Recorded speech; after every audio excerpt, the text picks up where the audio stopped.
Mesdames et messieurs, merci de choisir National TV pour vous informer. Nous sommes jeudi 10 novembre 2022 et selon le calendrier des faisans, c'est un jour défavorable pour toutes les actions spirituelles et favorable pour toutes les actions matérielles. C'est placé sous le signe de Rein.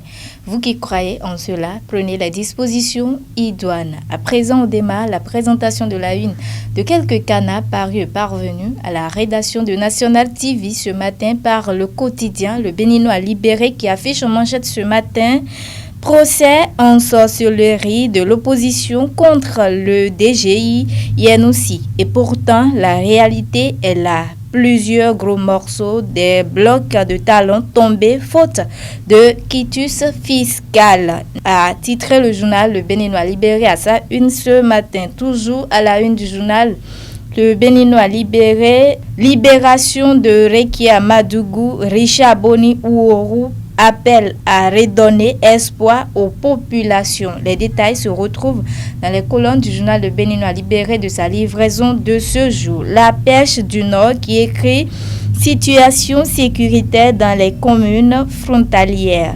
D'après le préfet Kisama, il fait bon vivre dans la Liborie, l'État est là. Ceux qui doivent venir dans la Liborie, qu'ils continuent de venir d'ici. Le préfet Ahmed Bello Kisama a écrit en grand ce matin le journal La Pêche du Nord. Les détails dans les colonnes de sa livraison de ce jour. Le grand regard à présent qui affiche en manchette ce matin révalorisation salariale au Bénin.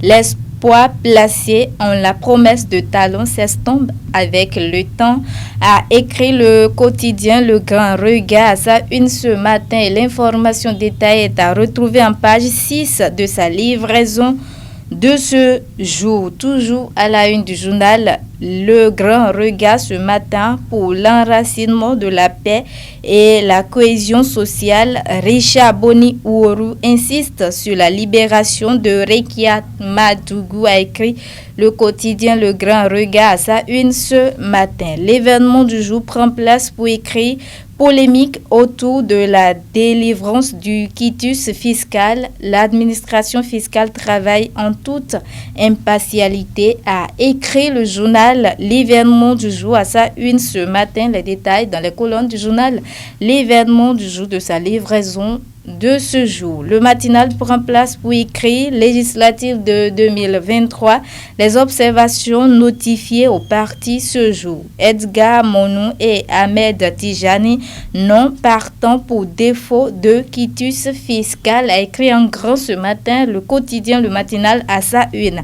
Et l'information détaillée est à retrouver en page 2 du journal Le Matinal de sa livraison de ce jour. Toujours à la une du journal Le Matinal ce matin, appel d'un groupe de travail de l'ONU à la libération de Rekia Madougou, de vaine pression sur le Bénin, a titré ce jour le journal Le Matinal. L'information détaillée est à retrouver en page 2 de sa livraison de ce jour. Le grand jury à présent qui écrit législative de 2023 dans la 6e circonscription électorale. Le deuxième titulaire de l'UPR, Brice Fagbemi, à l'assaut des proches de résistance pour un chaos à Godomé, a écrit en grand ce matin le journal Le Grand Jury à sa une. Toujours à la une du journal Le Grand Jury ce matin pour une victoire écrasante au soir du 8 janvier 2022. Le maire Armandjinou et Victor Tokpanou, tête de liste, préoccupés par l'union des militants UPR de Togba, a écrit en grand ce matin le journal Le Grand Jury à sa une. Et c'est sur ce titre du quotidien Le Grand Jury que nous allons mettre un thème à la présentation de la une de quelques canards parus et parvenus à la rédaction de National TV ce matin. Merci à vous tous de nous avoir suivis et à très bientôt.